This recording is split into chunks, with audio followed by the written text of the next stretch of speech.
एक double murder की बड़ी ही खौफनाक वारदात निकलकर सामने आ रही है। यह वारदात ऐसी दर्दनाक भरी थी कि पूरे इलाके में सनसनी फैल गई है। जब पुलिस को इसके बारे में सूचना मिलती है तो पुलिस भी लाशों को इकट्ठा नहीं कर पाती। तो दोस्तों, पूरा मामला क्या है जान लीजिए, लेकिन उससे पहले अगर आपको हमारी वीडियो पसंद आती है तो इसको लाइक कर दीजिए। दरअसल ये सच्ची घटना निकलकर सामने आ रही है नागपुर के ही एक थाना क्षेत्र से, जहाँ पर एक डबल मर्डर की मिस्ट्री को सुलझा पाना पुलिस के लिए काफी मुश्किल हो गया था।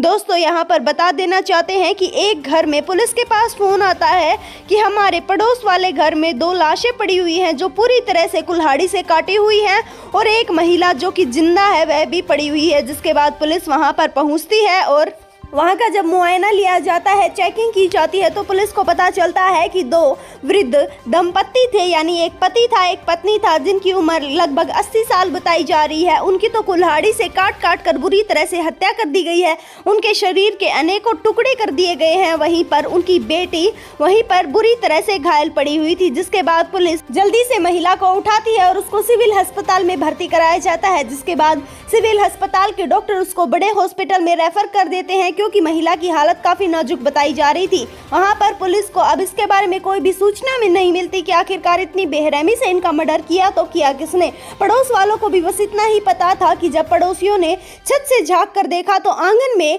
लाशें पड़ी हुई थी। जिसके बाद उन्होंने सीधा पुलिस को फोन कर दिया। वह एक बार भी उनके घर पर नहीं गए दोस्तों। जिसके बाद से ही पुलिस अब आखिरी होप थी कि वह शायद ही कोई महिला कोई सुराग दे सकती है, लेकिन डॉक्टरों की बातें सुनकर पुलिस के होश उड़ जाते हैं। डॉक्टरों का कहना है कि अभी महिला को होश में आने में कितना समय लग सकता है यह हम भी नहीं बता सकते। जिसके बाद पुलिस अपनी जांच तेज करती है। अब यहाँ पर जो महिला थी जो अभी कोमा में बताई जा रही थी, उसके ससुराल में जाकर इसके बारे में पूछा जाता है तो यहाँ पर पुलिस को कई सुराग मिलते हैं। पुलिस को पता चलता है कि यहाँ पर उनका दामाद काफी दिनों से उनके साथ लड़ाई झगड़ा करता था। वह चाहता था एक नई गाड़ी खरीदना। नई गाड़ी खरीदने के लिए वह अपने सास ससुर से पैसे लेना चाहता था। थोड़े भी नहीं, वह कम से कम 20 से 30 लाख रुपए अपने सास ससुर से लेना चाहता था। लेकिन दोनों 80 साल के थे, बुजुर्ग थे। उन दोनों के लिए अपनी 2 वक्त की रोटी इकट्ठा करना ही काफी मुश्किल था, तो वह इतने ज्यादा पैसे अपने दामाद को कहां पर ला कर दें। जिसके बाद दामाद का कहना था कि अगर तुमने इतने पैसे नहीं दिए तो मैं तुम्हारी बेटी को छोड़ दूंगा। जिसके बाद ससुर ने हाथ जोड़ लिए और कहा कि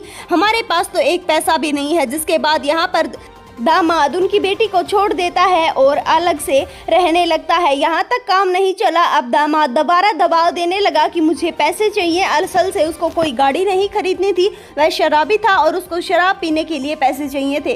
जिसके बाद वह कुल्हाड़ी लेकर अपने ससुराल पहुँचता है। अपनी पत्नी को बोलता है कि तुम्हारे पापा को कह दो कि मुझे पैसों की सख्त जरूरत है, अगर नहीं दे सकते तो वह अपनी मौत को गले लगा लेंगे। जिसके बाद से ही वह कुल्हाड़ी निकालते हैं और उसके ससुर की गर्दन पर मार देते हैं। जैसे यह हरकत उनकी पत्नी देखती है और उसकी मां देखती है तो जाकर अपने पापा को बचाने की कोशिश की जाती है। जिसके बाद उसकी सास यानी आदमी की सास को भी वह कुल्हाड़ी से काट देता है। दोस्तों, यह सब कुछ करने के बाद अपनी पत्नी के ऊपर भी वह कुल्हाड़ी से वार कर देता है। जिसके बाद सास ससुर की तो मौके पर ही मौत हो जाती है और वह वहां से फरार हो जाता है। जिसके बाद पुलिस यहाँ पर उस आदमी की जांच कर रही है, पड़ताल कर रही है, लेकिन अभी तक उसका कोई भी पता नहीं लगा पा रहा है।